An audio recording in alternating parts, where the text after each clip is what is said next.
Serious, what is the deepest, darkest secret you found out about a friend that really messed with your head?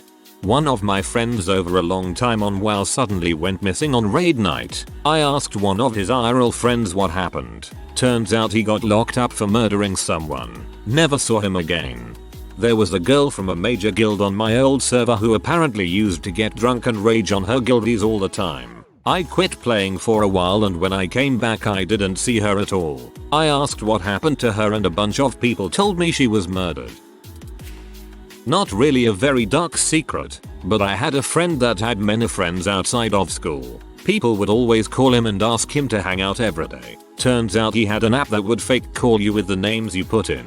He would have actual conversations on the phone, with no one on the other side, obviously. He felt that having no friends or girlfriends outside of school was embarrassing. That's sad. This girl I knew in high school who was on the same rugby team as me. Ever since the spring season started, she began showing up to practice more and more infrequently. Coaches always told us to stop asking about her and never said anything against her not showing up, while giving crap to other players who slacked off. A cut to our quarterfinals tournament in a couple of weeks, and she finally shows up, except she's crying. She's still determined to play though and plays aggressively well against the other teams. I find out after that she lived in a physically abusive household and she finally got emancipated that week. Throughout the 2 years I had known her, she never gave any indication of anything like that, and as far as I know, no one else knew what was happening either. It came as a total surprise to me and really opened my eyes, because it made me wonder for the first time if anyone else I knew was being covertly abused at home. One of the funniest, most enjoyable guys to be around in high school had a paraplegic brother who was slowly dying throughout our time together. Only found out after we graduated and lost contact that he even had a brother and that he had died a few nights before prom. Really put a different perspective of all the memories we had together and the fun times we had, all the while he was quietly dealing with this by himself. It really hit me hard when I found out. I had a close friend in the 8th grade who clearly had an extremely strained relationship with her mother. Constant fighting, defiance, anger, etc. Any semblance of a bond was simply non-existent. I always wondered what was up, but, in my youth, chalked it up to, well, we all hate our parents. One day, during a phone conversation, I don't know what topic of conversation preceded it, her voice began to crack, and she told me, when I was 9 years old, in the summer, my mother told me I was out of control and needed to be helped. She drove me to a hospital, and before dropping me off, told me I'll visit you on the weekends. It was a mental hospital, OP. The needles they used on those people when they freaked. I stayed there for a few weeks. My father had to fight to get me out. I don't remember exactly what I said, except that I was so sorry. Mostly I just wanted to hug her until she didn't need to cry anymore. This pops into my head from time to time. We lost touch. I hope life is treating her okay. A colleague I'd been friendly with for 5+ years faked having cancer. Shaved head, gaunt makeup, even a cane. I'd always bring her meals, wear the solidarity ribbon, offer to cover for her if she wasn't feeling well and needed to go home. Finally, one of the other faculty members informed me it was all a ruse. They all knew and had stopped feeding into it years ago, but whenever they confronted her about it, she denied it.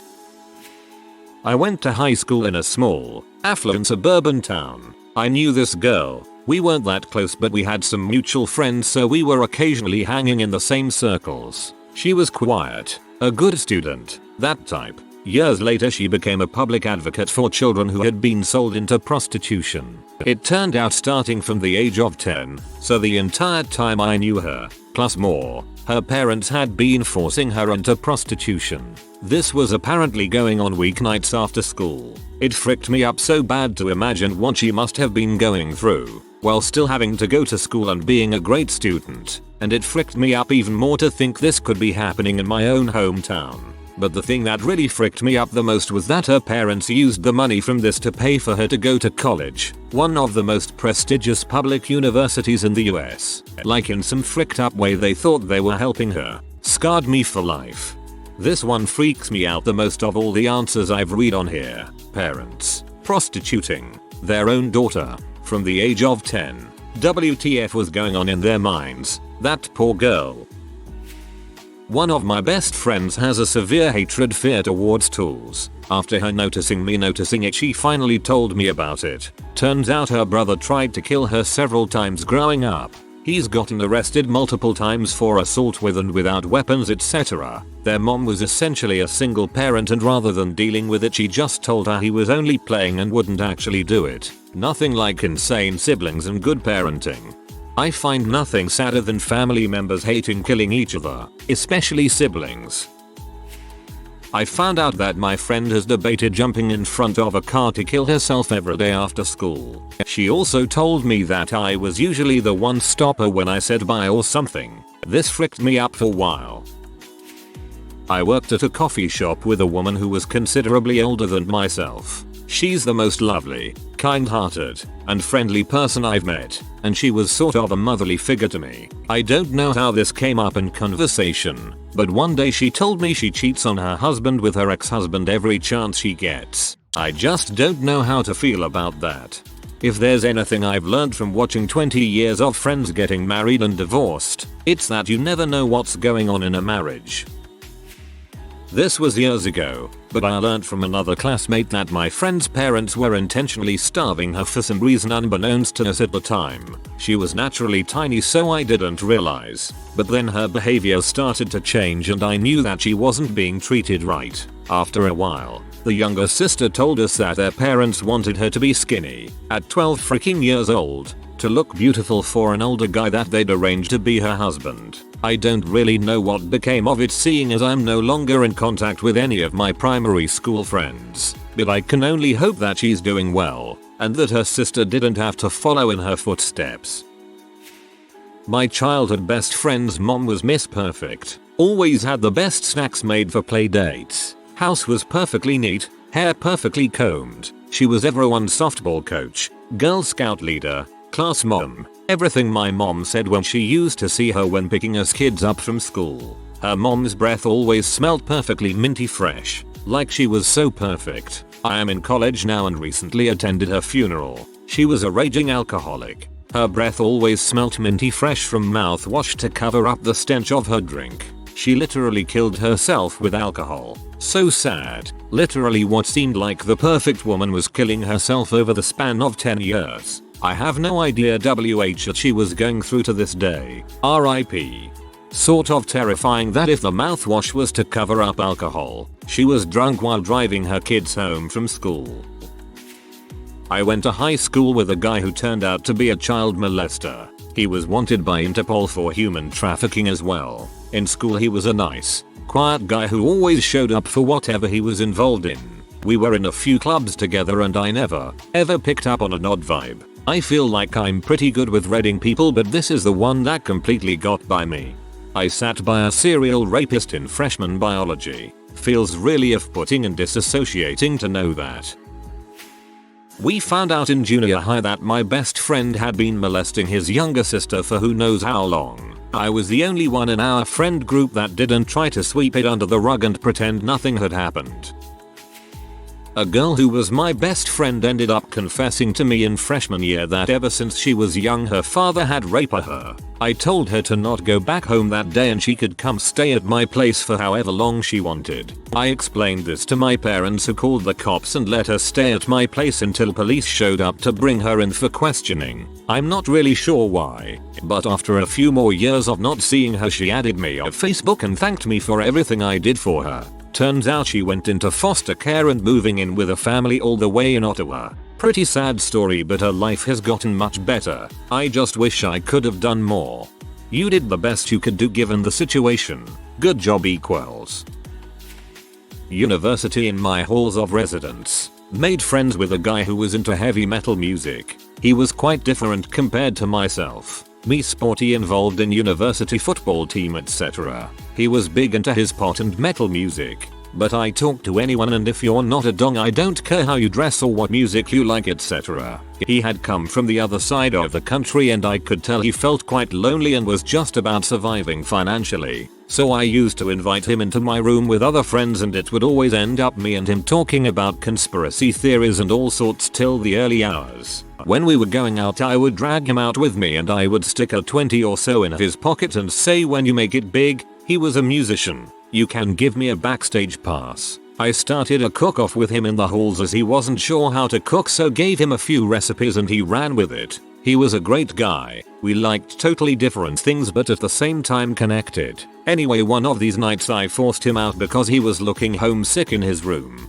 He was drunk and we were walking home. He put his arm around me and said, "You know, if it wasn't for you I wouldn't be here right now." Me thinking he was referring to him being out and drunk, I said, "I know you were tough to persuade to come out." He responds, "No, not this, I mean you saved me so many times and you don't know it." Being confused I asked what he meant. "Dude, I'm so unhappy here, I've thought about suicide and at times gone to do it, only for you to come in and start talking to me, or you've forced me to come out. I never wanted to be here. My parents forced me here. I just wanted to end it all." I was drunk and a bit in shock and said back that he should never end it over being somewhere you don't want to be, doing something you don't want to do. You can change that by just dropping out and doing something you really want to do. No one would see you as a failure but as someone who has the balls to go against the flow and chase the dream of what they want to do. I remember him looking straight at me and he smiled and nodded at me. He then motioned to the takeaway and asked if I wanted anything he was buying.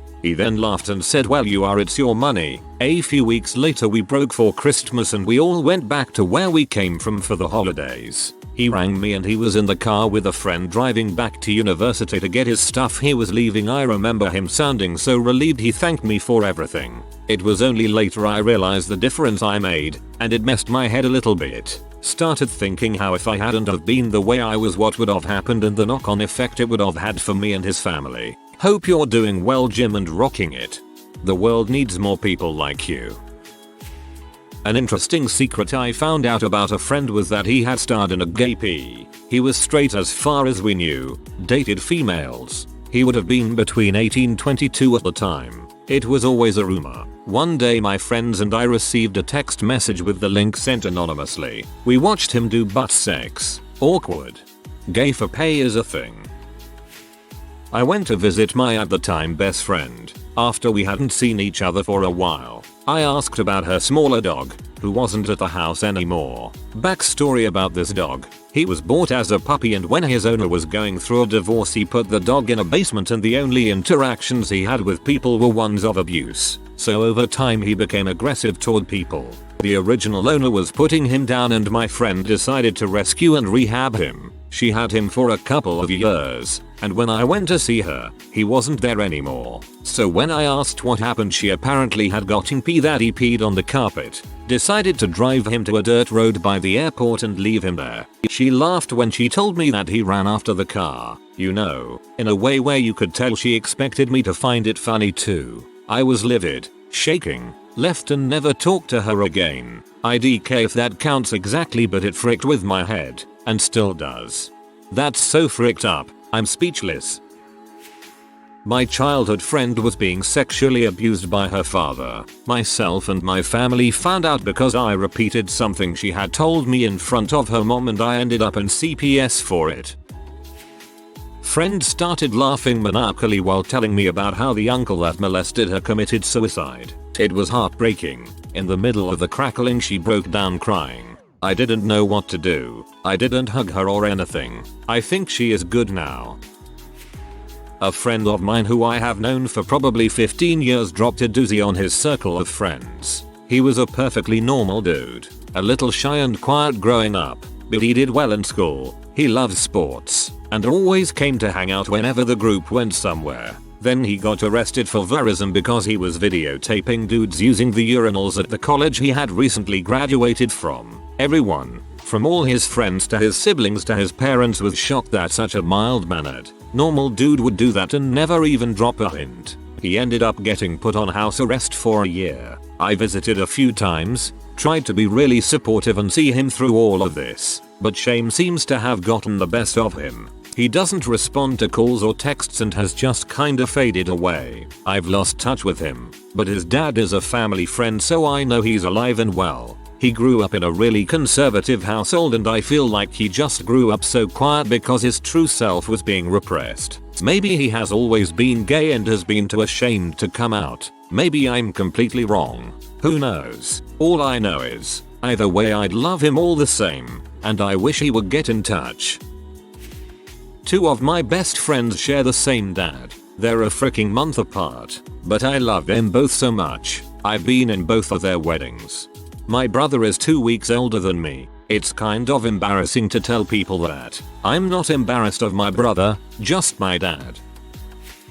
Had a friend I met in music camp who got arrested a few years ago for being an accomplice to the selling and distribution of child P, which was done by her husband, and she didn't know about it until he got arrested. I had a friend from grade 6 to grade 12. He was never good with the ladies. People would always call him creepy. Let's call him Carl. I'd talk to girls and ask them their opinion of him and they'd call him creepy Carl. I assumed he was just a weird 6th grader and thought nothing of it. Time goes on and he's had a slew of short-lived relationships that always end badly and always end with him saying the girls were crazy or bitchy. In my mind, I always thought he had bad luck. Some people are just crappy. Ick now? I thought he was catching the bad ones. Well, come 12th grade I started hearing some rumors. Rumors that Carl had raped one of his exes. Okay, this is bad. This isn't just creepy anymore. So I started asking around. Asking friends of the girl that came out against him. Everything came back to him being a rapist. I started getting distant from my old buddy Carl. I didn't know what to do, and I didn't want to ask him about it. He told me that people were spreading lies about him, but that's also what he said years before that and nobody's bothered bullying the kid since before middle school. Well, after I started distancing myself more word came out. Another girl claimed he raped her. At this point I just looked at all the puzzle pieces in front of me. 2 rape accusations from 2 separate girls, men of failed relationships where he was never the one at fault apparently, and never hearing a good thing about him from any girl around. I was disturbed. I defended him in middle school when people were saying he was a creep, and that he was just misunderstood. I bailed. I just stopped talking to him. True or not, I didn't want to associate with a person that volatile. Unnecessarily long post, but it bothers the crap out of me so I rambled. TL. DR. Best friend from middle school to most of senior year is probably a rapist. We're no longer friends. I had a friend who told me he killed a guy. I'm not sure I believe him but I can't understand the mentality of making that up to impress me either. My ex was raped by his babysitter. After he told me it explained so much about his behavior and his trouble in bed, I gently suggested seeing a therapist. He got P and insisted he wasn't a pansy but B and broke up with me. Guys, it doesn't make you less of a man if you were raped. You are strong for surviving and strong for dealing with society's bulls. Sadly, a lot of guys will refuse talking to a professional because they don't want to seem weak. It's the way society has made it. Men don't get raped, are never the victim in domestic abuse. It's all only females. Going to talk to a professional about a traumatic time in his life would immediately lower his masculinity and make him weak. He would never gain anything from it. My cousin was my best friend. She was a year older than me, loved anime and would stay up with me to binge watch Inuyasha or other girly shows. Her and her brother even lived with us for a couple years after CPS took them from their mom. She said we would always be friends and our kids would grow up with each other like we did. Turns out she used to also love molesting my little sister. Found that out last year. My sister begged me not to confront her. What did she have to say about? I'm sorry I did that to you but I can't remember most of it. All those red flags of my sister trying to switch rooms and a huge personality change she showed after my cousin moved in. All this time I thought she was jealous. Now that cousin is pregnant, lies to everyone saying that my family used to abuse her and that she had to run away to a better life. Also, how she loves her mom so much even though all she did for the 10 years her kids were living with us was give my mom $100 and a box of plastic tableware. That my best friend's dad was an alcoholic who would hit her and her mother. Once she told me and our other friend. She refused to tell the police, so nothing permanent has been done about it. He says he's better now and gets drunk less often, but I still can't stop thinking about it. Man, that must be rough. On the one hand, she's your best friend, and you don't want her to suffer like that. But on the other hand, she's your best friend, and you have to respect her wishes. Between a rock and a hard place. I had a friend from work who was older than me. We worked on the bar and spent a lot of time together and became good friends. He had a twin brother who he always wanted me to meet. He used to like a party and would often tell stories of mad acid-fueled parties he had been to, and we often went out and had a few wild ones. He was a friendly, upbeat guy but used to change in a second's notice and became unbearably angry and rude. He used to have these mood swings quite regularly, and I started to notice that when he was happy he would refer to his twin brother as the more serious one, and when he was angry his brother would be the upbeat and happy one. One Christmas he brought his family in to show them the restaurant we were working, and his brother never came nor existed. This is like a goddamn Criminal Minds episode. Dang. Not really a secret, but one day in the 2nd grade, he put me in a headlock and told me, "You're my best friend now." We hung out every day for 12ish years. I turned 14 and had to go overseas, so he gave me a bracelet as a gift. I am wearing it RN. We Skyped every day for a year, before his cousin messaged me on Facebook and told me he was killed in Syria. He told me his dad took him and his other brother there. I am not sure if they were forced into jihad, or just caught in the middle of the conflict and shot and killed. It fricks with me every day. I wake up in the middle of the night sometimes screaming. Thinking about him makes me cry my eyes out. I've tried contacting his sister's mother for 3 after that. Nothing. I wear the bracelet and have memories of everything we did. He was a popular kid in school back then, and would always fight bullies. I was really weak, and when I got in fights, he and his younger brother, only 1 year younger, would jump in and help me. Every time he would get in a fight I'd help him as much as I could,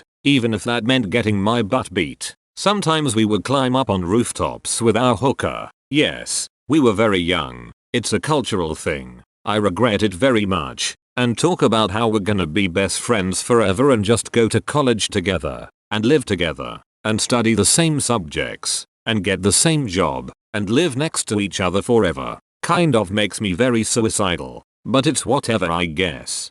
I'm so sorry. Hang on to the positives. Some people never know friendship. That my friend has anal sex and heavily sweat-based fetishes that he acts upon with his own mother. It didn't mess with my head, but it left me confused for a minute. While this isn't a secret, my friend rarely talks about it much. He used to be homeless and once in a while he'll say a couple things about it. One day we got on the topic of the rapid rate gentrification and the observable signs of it in our city, and he said that he observed that the howl was gone. He said that when he was homeless and would sleep on the streets at night he'd hear this collective howl of the other homeless people. A howl of having absolutely nothing in the world and the feeling that there was absolutely nothing to do about it. He said he used to hear it when he was out late at night, but as of recently, it was gone.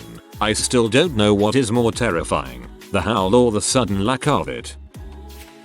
If you are new to the channel, you can subscribe. I publish new videos every day. Until then, check another video.